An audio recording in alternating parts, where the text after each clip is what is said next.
Oh, and one of the things we'll talk about here, this kind of the last little bit, is about energy savings and ROIs. This is a big kind of talking point for a lot of facilities, where if they're going to make the investment to change technologies, what's in it for them? Um, and we did a case study with, or I did an energy calculation for this facility in Lubbock, Texas.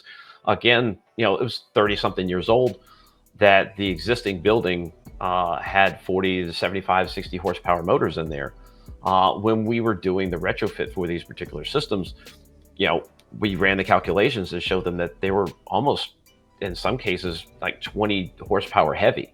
That we were able to cut out a lot of that to do the exact same amount of work, to do the exact same amount of pressure, and save them upwards of 40% on their energy costs just from a straight horsepower perspective, and give them an ROI of less than 3 years.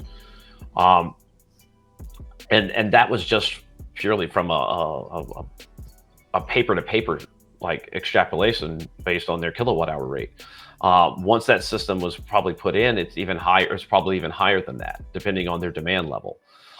So a lot of times when we're talking about ROIs for these particular systems, what I would consider standard HVAC between about 2 inches of static and maybe less than 6, 5.5, somewhere in that ballpark range. That's the bread and butter of these fans, like efficiency standards, right in that window.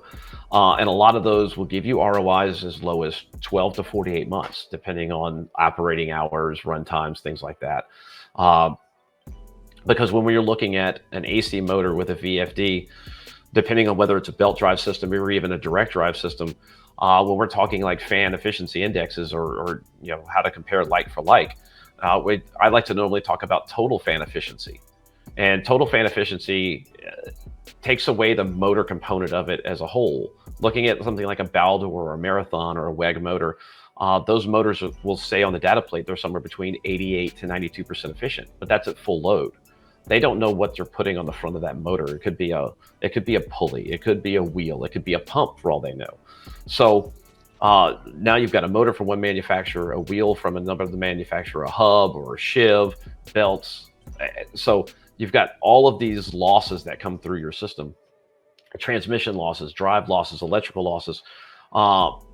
So when you're talking like double width, double inlet blower style solutions, you're somewhere in the total fan efficiency grade of about 15 to maybe 30% of a total fan efficiency.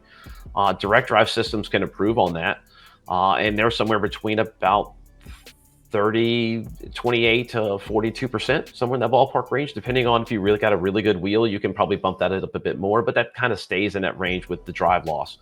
And then you look at EC fans that can be somewhere between 35 to upwards of 70% total fan efficiency, depending on where it operates on the curve. So in a lot of ways, you can double your efficiency just by going to EC.